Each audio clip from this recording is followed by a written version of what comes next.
नमस्कार दोस्तों। प्रश्न है कि मान लो किसी व्यक्ति का किसी बैंक में 20 से 25 लाख रुपए पड़े हैं और किसी कारणवश बैंक बर्बाद हो जाता है, दिवालिया घोषित कर दिया जाता है, तो कितने पैसे मिलेंगे या मिलेंगे कि नहीं मिलेंगे। तो दोस्तों मैं बताना चाहता हूं कि जैसे सरकार का भी जो है इंश्योरेंस है 1 लाख से 5 लाख तक का वो बढ़ाया गया है, यानी कि 20 से 25 लाख है और बैंक दिवालिया हो जाता है, लूट हो जाती है, पैसे देने में असमर्थ है, तो 5 लाख रुपए उसको मिल सकता है।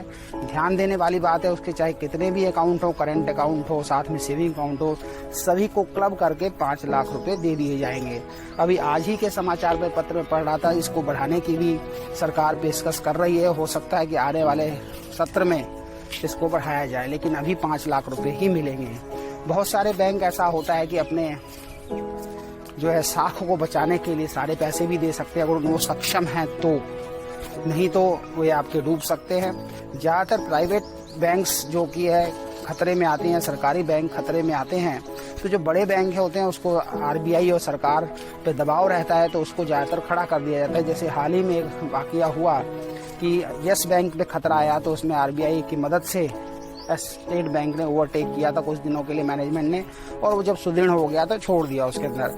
लेकिन छोटे बैंक्स होते हैं, जो कोऑपरेटिव बैंक्स होते हैं, बहुत सारे लोग उसमें 2 नंबर का पैसे के चक्कर में, घर के पास में है कुछ, कई कारणों से उसमें पैसे जमा करते हैं, लेकिन उसमें कई बार डूब जाते हैं तो वह आरबीआई से पूर्ण रूप से कंट्रोल में नहीं होते हैं, जो कि अभी सरकार ने किया है।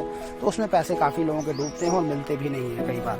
तो लोग भावनात्मक रूप से पैसे बैंकों में रखते हैं। जैसे कोई रिटायरमेंट हुए हैं तो कहते हैं कि मेरा ही बैंक है, अच्छा है, चाहे जब वो उसकी स्थिति खराब हो। कई लोग भावनात्मक रूप से आते हैं, ये बैंक फलाना अच्छा होता है, सारे घरों के खाते उसी में होते हैं। तो ऐसा नहीं करना है दोस्तों, 3-4 खातों में पैसे रखने हैं और एक प्राइवेट बैंक में भी पैसा रखें। कई बार ऐसा होता है कि कई बार स्थिति जैसे लॉकडाउन की है तो कईयों का सॉफ्टवेयर वगैरह बहुत प्राइवेट बैंकों का अच्छा चलता है।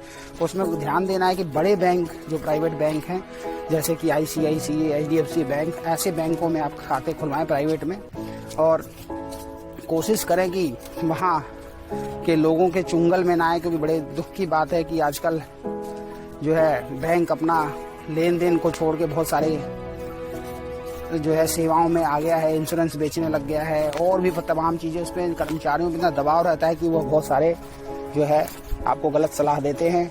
और बड़े देश में विडंबना की बात है कि हम लोग प्रॉपर्टी डीलर को तो 2% कमीशन दे देते हैं जो कि अनपढ़ होता है, लेकिन पढ़े लिखे एजेंट को, निवेश सलाहकार को पैसे देने से कतराते हैं और खुद ही हम सलाहकार बन जाते हैं। तो कोशिश करें कि अपने साथ एक सलाहकार भी हमेशा रखें, वित्तीय सलाहकार।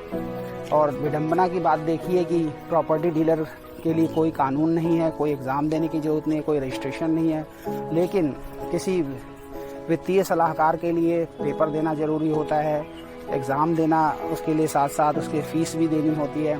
तो भी हमारे भारत में उनको अलग दृष्टि से देखा जाता है और प्रॉपर्टी डीलर को बहुत ही एक जो है अच्छी नज़रों से लोग देखते हैं जब प्रॉपर्टी का सौदा कराते हैं। तो सरकार को इसमें मंथन करना चाहिए कि प्रॉपर्टी डीलर्स के लिए जो करोड़ों में डील हो रही है आजकल, उसके लिए भी कुछ मापदंड अवश्य होने चाहिए।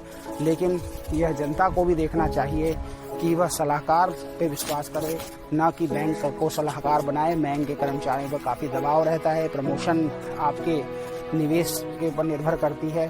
तो भले आपको कम ब्याज मिले, लेकिन आपका पैसा सुरक्षित है, आपको इसका ध्यान रखना चाहिए। धन्यवाद। अब मिलेगा हर सवाल का जवाब अपनी मातृभाषा में। डाउनलोड करें बोलकर ऐप। आइए मिलकर बनाएं एक आत्मनिर्भर भारत।